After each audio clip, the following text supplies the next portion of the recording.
Hello, and welcome back to part 2 of our video series on data protection in research practice. In our last video, we mainly dealt with general information about the GDPR, and we have become acquainted with the most important terms within it. In this video, we will focus on the principles of the GDPR, and we will also learn about the key roles along with their rights and obligations as defined in the GDPR.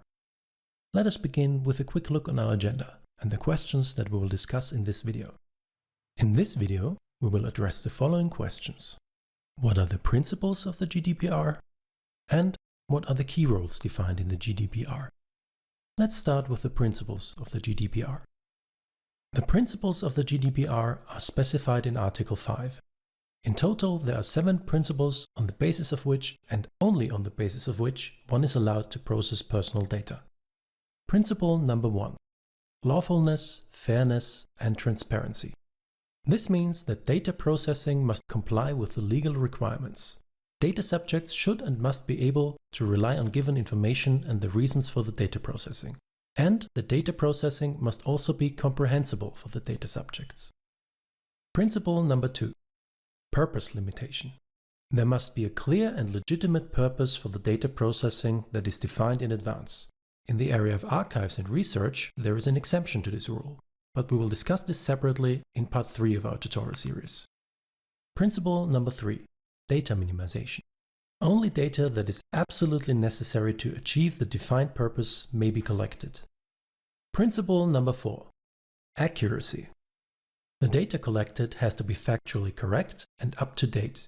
This also means that data that is incorrect or out of date must either be deleted or rectified. Principle number 5. Storage limitation.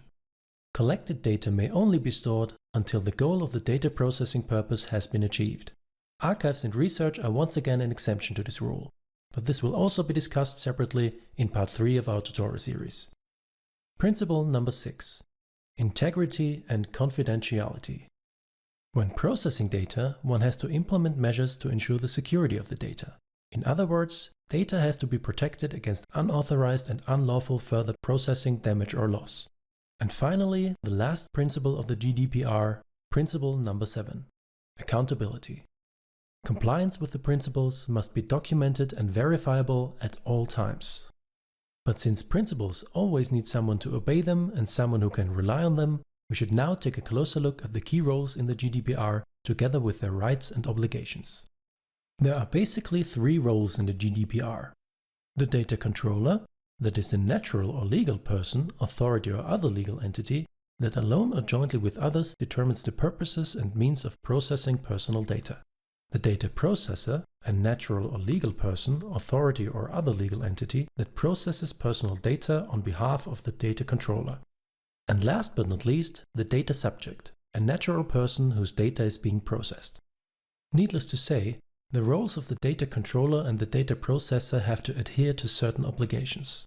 For example, according to the GDPR, data controllers are obliged to ensure data protection by establishing appropriate technology design and data protection-friendly user settings, to keep a record of processing activities, to appoint data protection officers, to prove the admissibility of the processing, and to report data protection violations to the Data Protection Authority and, of course, also to the affected data subjects.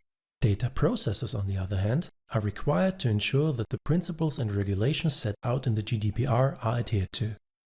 For the moment, we do not really need a more detailed discussion of these obligations. Right now, the rights of the affected data subjects are more relevant to us. Data subjects have the right to be informed about the data processing at the time of data collection. That means, at the time of data collection, they have the right to know who is processing their data, why they are processing their data, for what purpose they are processing their data, and for how long their data is going to be stored.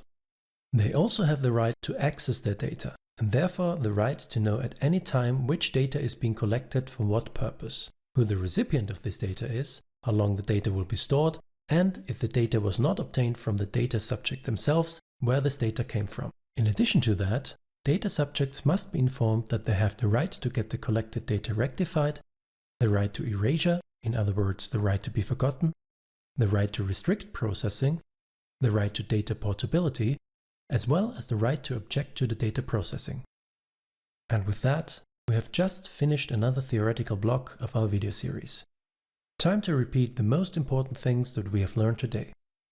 The GDPR is based on 7 principles: lawfulness, fairness and transparency, purpose limitation, data minimization, accuracy, storage limitation, integrity and confidentiality, and accountability. Personal data may only be processed on the basis of these principles. Data controllers and processors are confronted with a variety of obligations that they have to adhere to. Data subjects have several rights to rely on, such as the right to be informed, the right to access, or the right to erasure, rectification, or restriction of processing.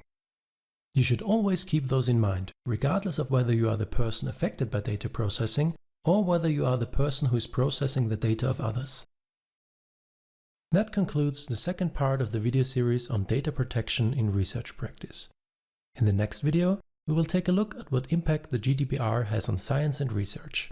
If you're looking for additional information, you can once again find further material and useful links in the description below. Thanks for watching and see you next time.